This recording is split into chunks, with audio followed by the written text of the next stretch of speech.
Om Shanti, Shanti, Shanti.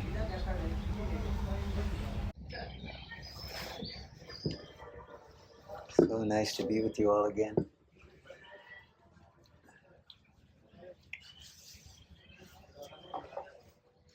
In this silence, which you are, it's permeating everything. Are you aware of that now?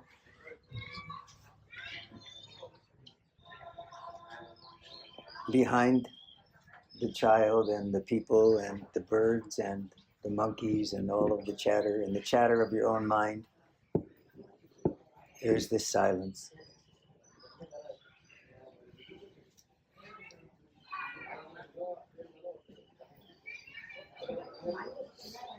Can also say, behind all of this, there's grace.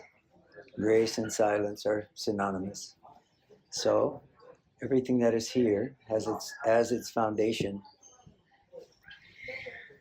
silence, grace, love, being. This is your nature. And this is your nature whether you, as a personality, know it or not.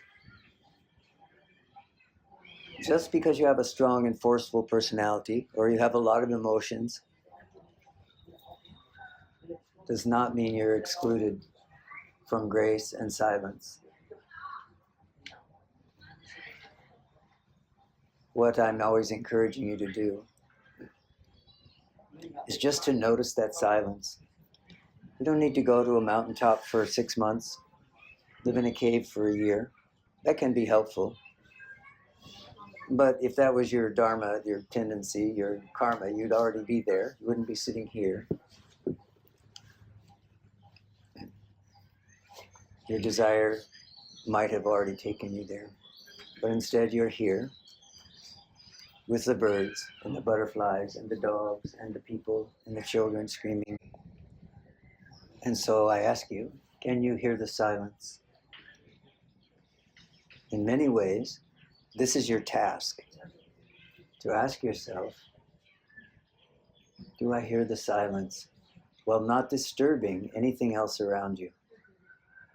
Not telling your neighbor to move, your husband to leave, your children to leave you alone, but rather to notice in the middle of all of that they are there and serving you.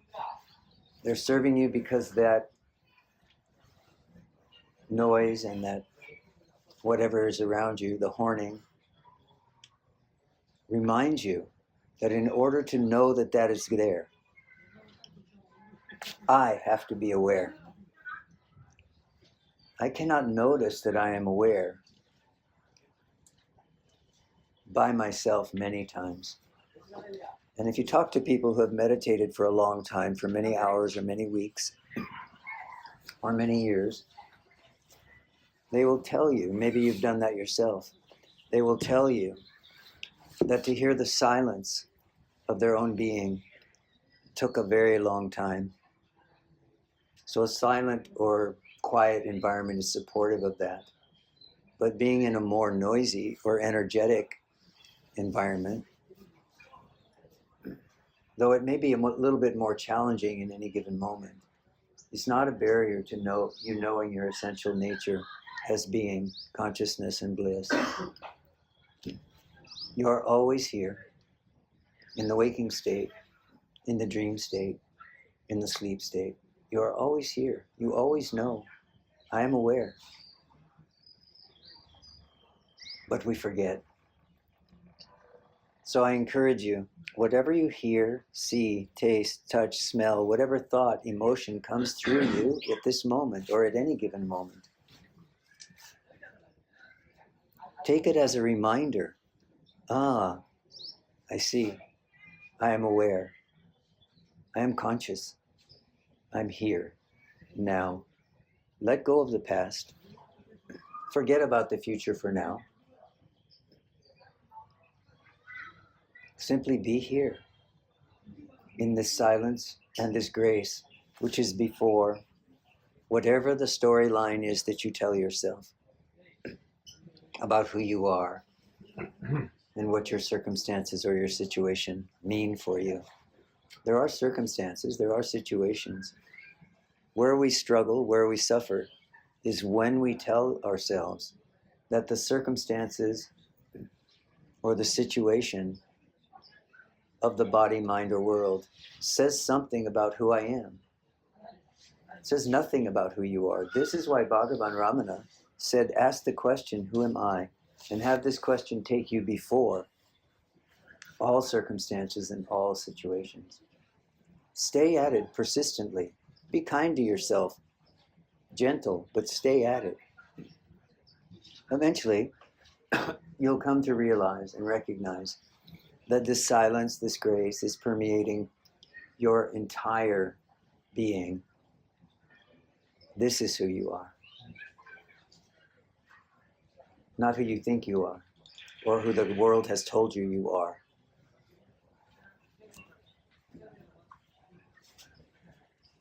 You are that which is aware, conscious here now as being, consciousness and bliss. This is your nature. Know it through silence. When you forget it, ask yourself the question, who is this I that thinks she is that sound, or doesn't like that sound, or loves that sound, hates that taste, loves that taste, hates that person, loves that person? Who is this one that's being referred to over and over and over throughout your day? If you ask this enough times, eventually you stop referring to your opinions and your thoughts as though they are you. They may still come, probably will, for some period of time. But so what? Bhagavan's teaching tells us, when the thought I comes up, challenge it. Ask the question, who am I? Or to whom am I referring when I refer to this consciousness?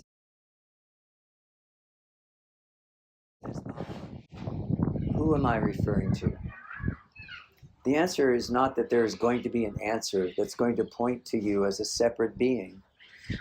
The answer is going to point to you as being, consciousness, bliss, that silence, that grace which is before all of your opinions, all of society's opinions, all of your judgments of yourself and others, until you finally settle and realize that you have no past, you have no future, you don't even have a present. You are just being consciousness, consciousness itself, which is here now. And this being consciousness, really, in some ways, you can say it has no need of you. So get out of its way. Let yourself know yourself as silence, as presence, as grace.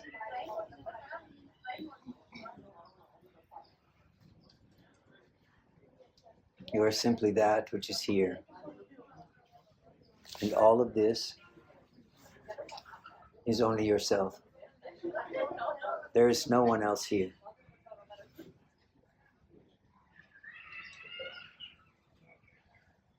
Everything, use everything to point yourself back to this recognition of yourself as being, consciousness and bliss.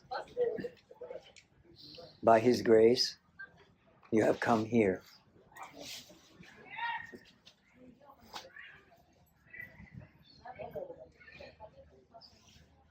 If you feel at home here, very good.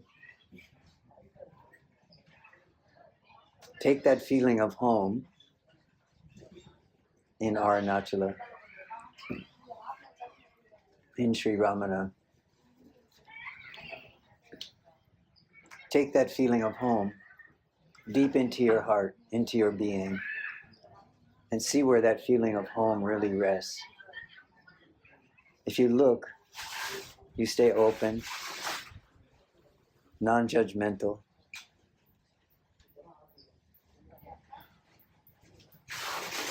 have no opinion. You will come to settle in this moment, just this. And in this moment,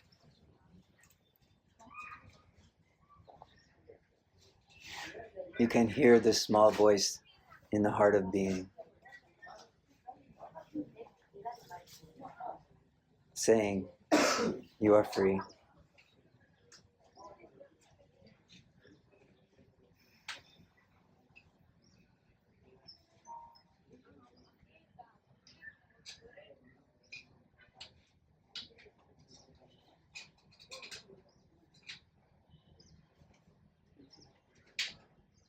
There's nothing here but life. Stop. Here, wherever here is, and know that this feeling of here-ness lives here in the heart of being. So keep coming back there. Know the silence of your own heart, the grace of your own presence.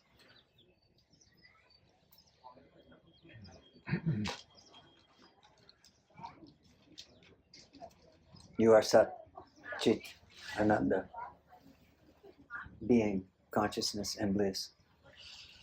This is not a theory, my friends. You need to know it.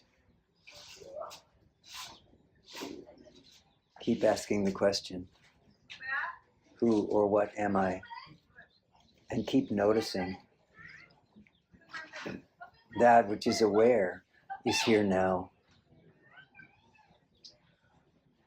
That which is aware or conscious makes it possible for you to know anything at all. So when you hear someone shout, you hear the silence of your own being. You hear the birds in the trees.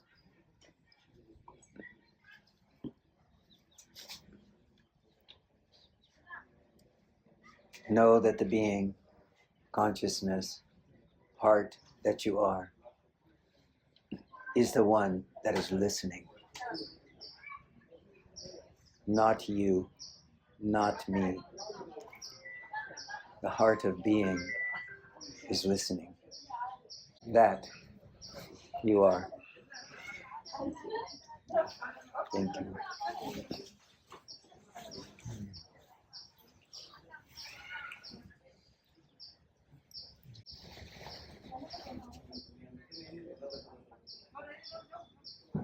Does not mean that anything that any teacher says to us is only our end.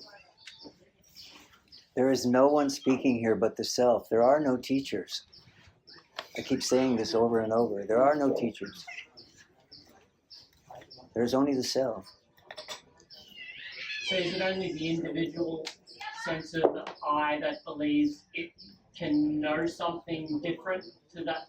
The individual sense of I can always accumulate knowledge. That's true whether you want to become a scholar of advaita, you want to become a doctor, you want to become a plumber. The individual sense of I is what will gather that information for you, right? So we're not at war with the individual sense of I.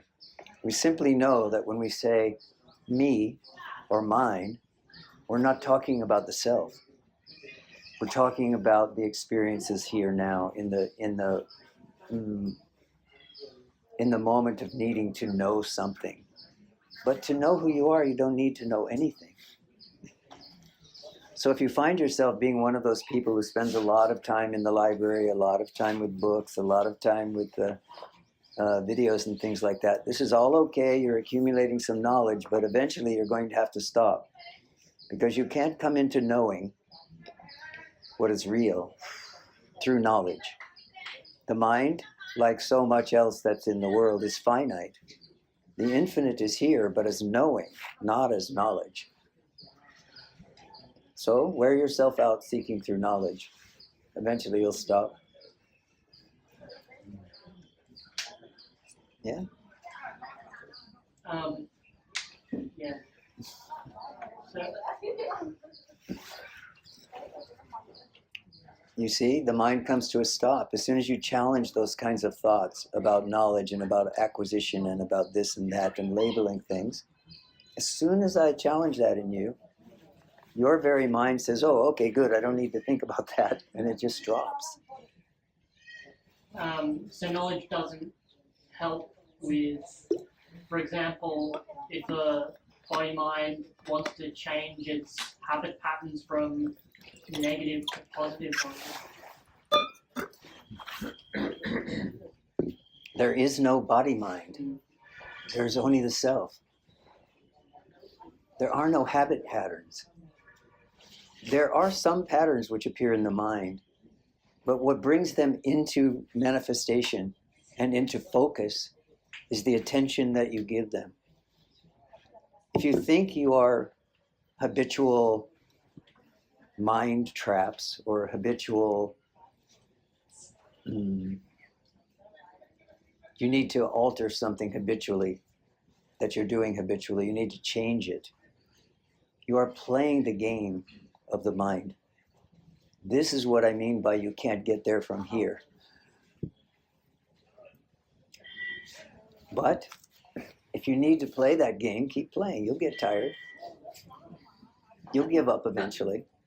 It's up to you. Do you want to give it up now and realize that you are being consciousness and bliss here, now, in this moment?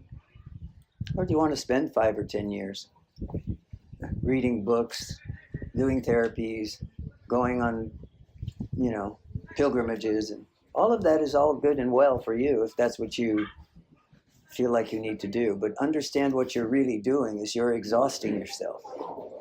So if it takes you one day to exhaust your seeking, good. If it takes 5 years to exhaust your seeking, good. If it takes 20 years to exhaust your seeking, good.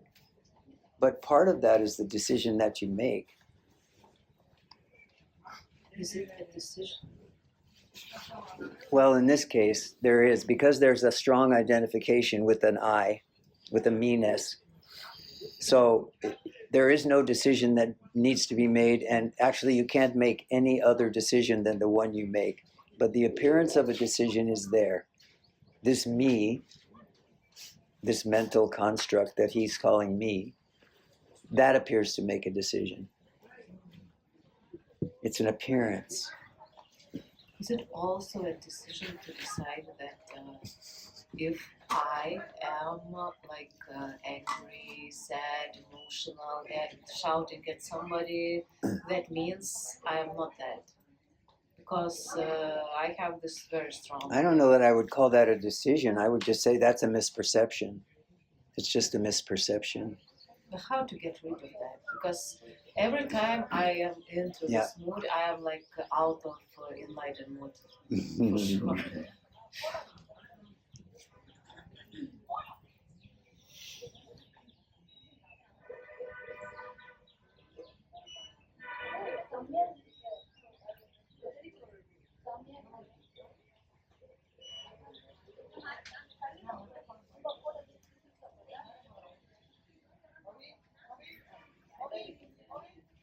Or is it that I can watch this kind of patterns, behavior also, like a shouting there?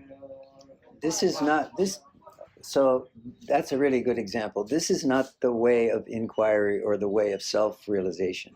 That's the way of pursuing the structure of the me or the structure of the mind. Yeah? The only way to free yourself from that is to step back from it and simply say, what is aware here? Not to say, I perceive that and I want to know the nature of that thing, that object, that behavior, that tendency, that vasana. That's always going to lead out toward the world. It's always going to take you away from answering this question, who or what am I, or what is aware here? So when I say you'll get tired of it, that's what I mean. I'm not telling you to stop doing that unless you really want to exert some energy to do that.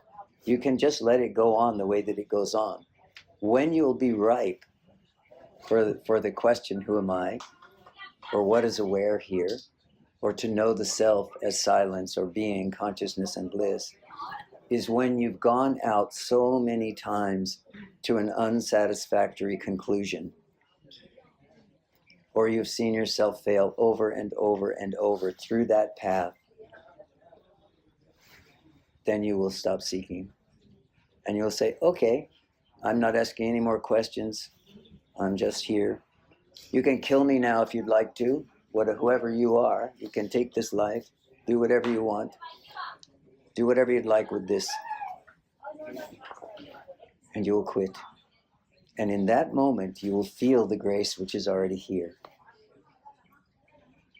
Can I ask a personal question? Just about your, when you had these problems with health, was it also like you had to overcome something?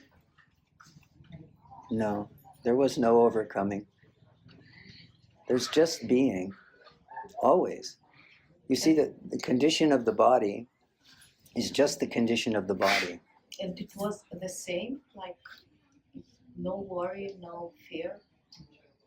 No worry? No worry about that, No. fear? No. About dying? I don't know about No. I'm not the body. You are not the body. Once this silence of being has been touched, truly touched, it's not just a mental concept, but once you have returned to the concept of silence or being over and over, then it begins to open and it begins to permeate everything. So then whatever happens in the space of that silence is just something which is coming and staying for a period of time and going. This is not just a theory. When you understand something about who you are, you see that everything is rising for staying for a period of time and going.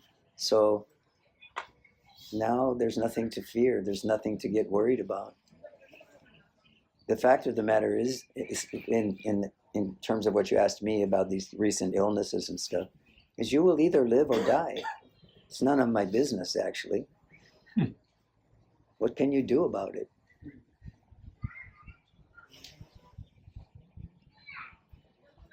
The only thing that really matters to me in that situation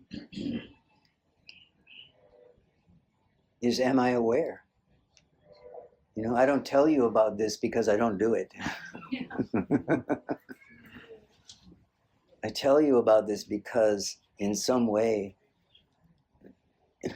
it helps in the support and the recognition of liberation in the midst of whatever is coming and going, body, mind, or world. This is the only reason to do this, isn't it? To know you're already here, present moment freedom. To know that you are already liberated. That nothing has to change inside or outside. That you are that. If you are that, what comes over you is rest. Now, having said that, does that mean that there wasn't some pain in the physical body? You know? Yes, pain in the physical body. But pain in the physical body is not a disturbance to the mind, it's pain in the physical body. Nothing to do. What is aware of this? Who is this I that thinks there's a problem? If it comes up as a problem. Doesn't matter. It doesn't matter. It's not relevant. If you know who you are, you know who you are.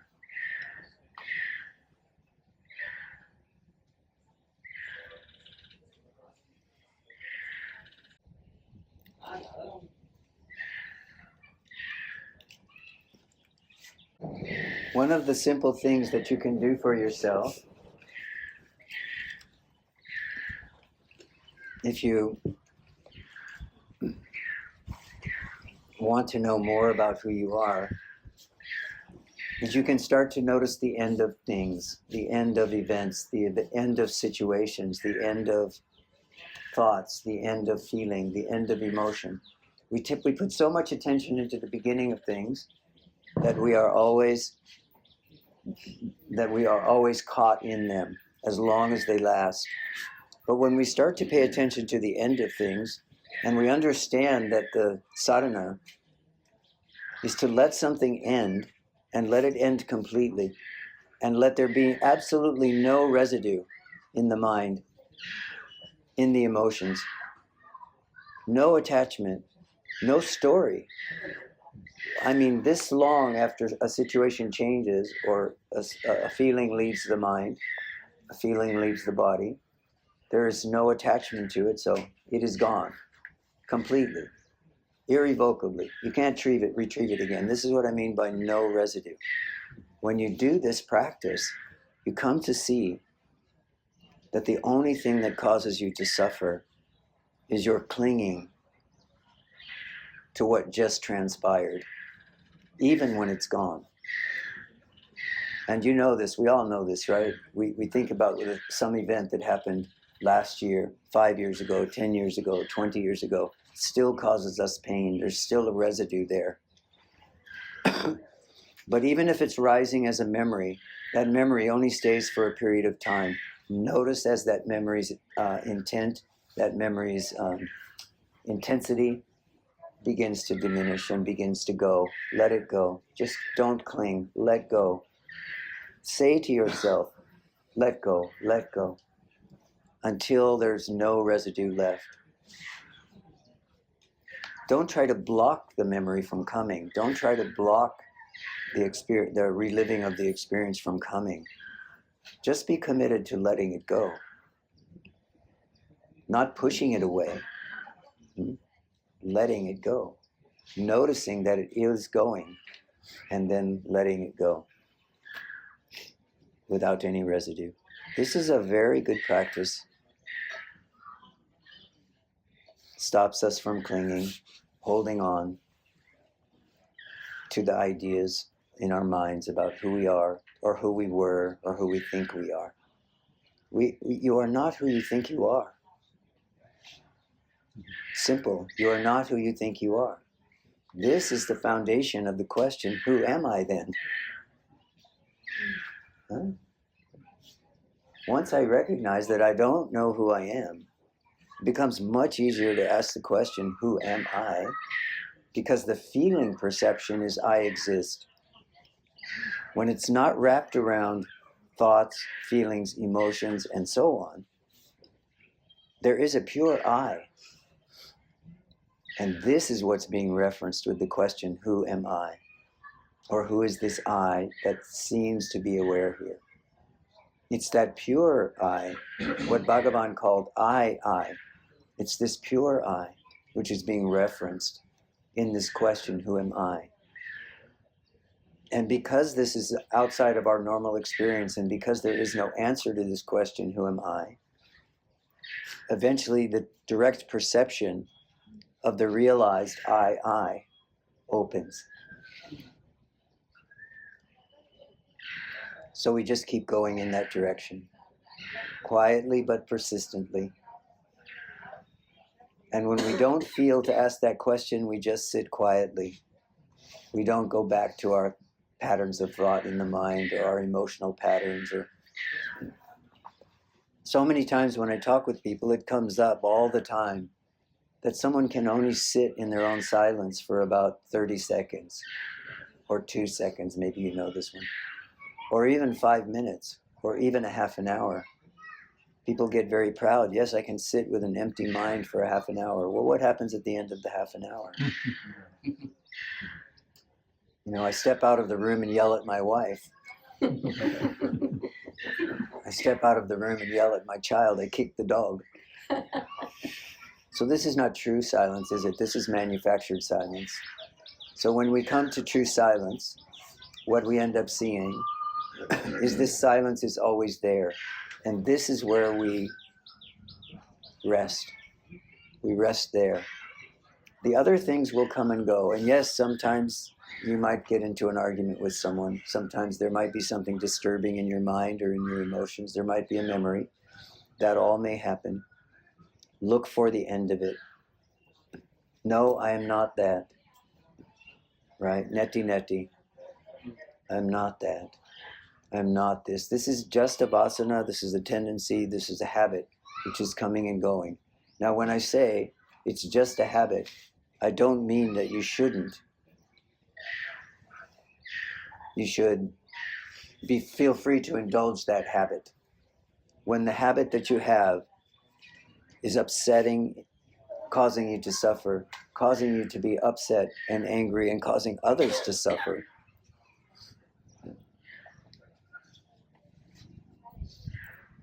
see the suffering that's in it. And know that you are not that. And use your mind, this powerful instrument that we all have, to come back into the silence of being by asking this question, right? This is a question we're asking in the mind. Who is this I? What is aware here? Who is this I which is aware? Who am I referring to? These kinds of questions. This is all inquiry. Bring you back into this recognition that you are being, consciousness and bliss.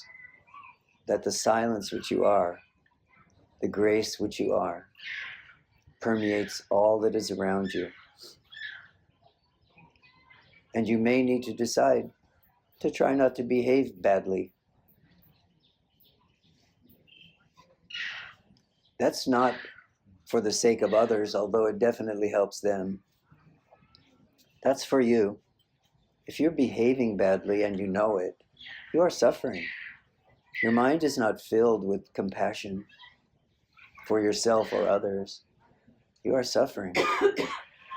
So resolve not to suffer.